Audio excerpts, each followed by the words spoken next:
안녕하세요. 주양가족 여러분, 김성미 목사입니다.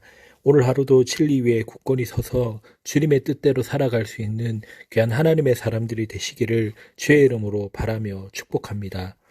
오늘은 진리 위에 굳건히 서라라는 말씀으로 사사기 11장 12절에서 22절 말씀을 묵상하고자 합니다.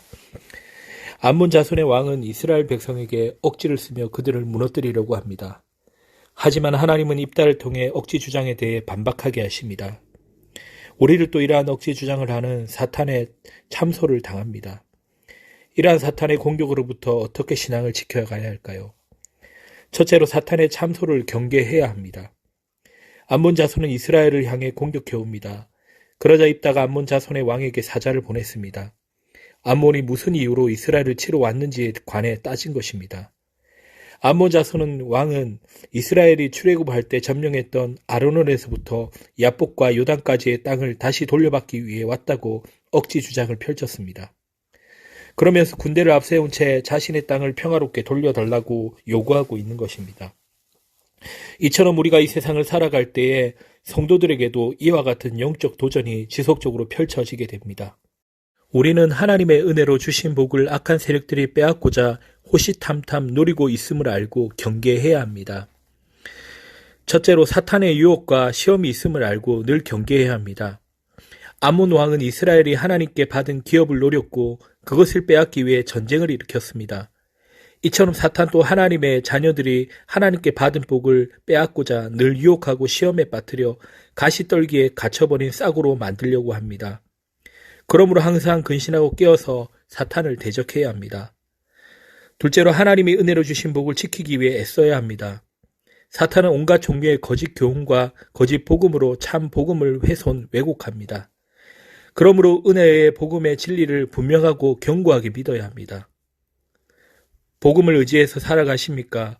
복음을 왜곡하는 비복음과 반복음을 예리하게 구별해낼 수 있습니까? 사탄은 성도가 복음의 은혜를 누리며 살지 못하도록 하나님의 말씀을 왜곡하려는 시도를 계속합니다. 때로는 거짓 교사를 사용하기도 하고 때로는 신비한 체험을 경험하게 하기도 합니다. 이러한 사탄의 공격을 방어하기 위해서는 늘 깨어서 진리 위에 굳건하게 서서 분별해야 합니다. 갈라디아 성도들이 지키기 위해 거짓 교사들을 대적하며 참복음을 외쳤던 바울을 기억해야 합니다. 진리 위에 서서 사탄을 대적해야 합니다. 둘째로 사탄의 참소에 반박해야 합니다. 암몬 왕의 억지 요구에 입다가 응답을 합니다. 이같이 말하노라 라는 표현은 여호와께서 예언자를 통해 말씀하실 때 쓰는 공식을 차용한 것입니다. 그만큼 입다는 자신의 말에 권위를 더하고 있는 것입니다. 입다는 암몬 자손의 땅과 모압 땅을 이스라엘이 점령한 것이 아니라고 말하고 있습니다. 그리고 자신의 주장을 입증하기 위해 이스라엘의 역사를 서술합니다.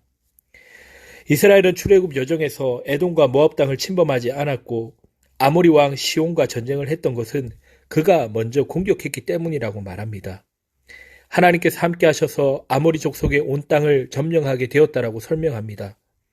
이것은 이스라엘이 일방적으로 빼앗은 것이 아닌 하나님께서 주셔서 차지한 것이라고 주장한 것입니다. 우리는 공의로우신 하나님이 역사하셔서 그분의 자녀에게 은혜로 복 주시는 것을 알고 확신해야 합니다.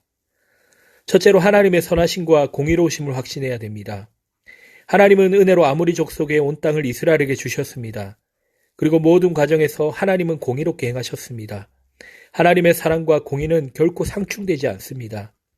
하나님의 무한한 사랑과 공의는 예수 그리스도의 십자가에서 완벽하게 만족되었기 때문입니다. 그래서 우리는 둘째로 십자가를 바라볼 뿐만 아니라 하나님의 사랑과 공의에 대해 배워야 합니다. 저주의 나무에 매달리신 예수님을 보며 하나님의 공의를 배우고 그분의 피로 말미암는 구원을 생각하며 하나님의 사랑을 배워야 합니다. 하나님의 공의로운 십자가 아래서 죄의 끔찍한 결과를 마주하며 날마다 죄와 싸우고 있습니까? 혹시 이제까지 값싼 복음을 전하고 있는 것은 아닙니까? 십자가는 하나님이 무한한 사랑과 공의를 모두 만족시켰습니다. 십자가에 나타난 하나님의 사랑은 우리에게 담대함과 기쁨을 줍니다. 그리고 십자가에 나타난 공의로운 심판은 방종하려는 우리를 막아줍니다. 그러므로 늘 십자가를 통해 하나님의 성품에 대해 더 깊이 배워야 합니다. 사탄의 끊임없는 시험을 이겨내기 위해 무엇을 바라보아야 합니까? 오직 주님의 공의로운 십자가를 굳게 붙들어야 합니다. 그렇게 하나님의 가운데 설 수 있는 우리 모두가 되기를 주의 이름으로 축복합니다.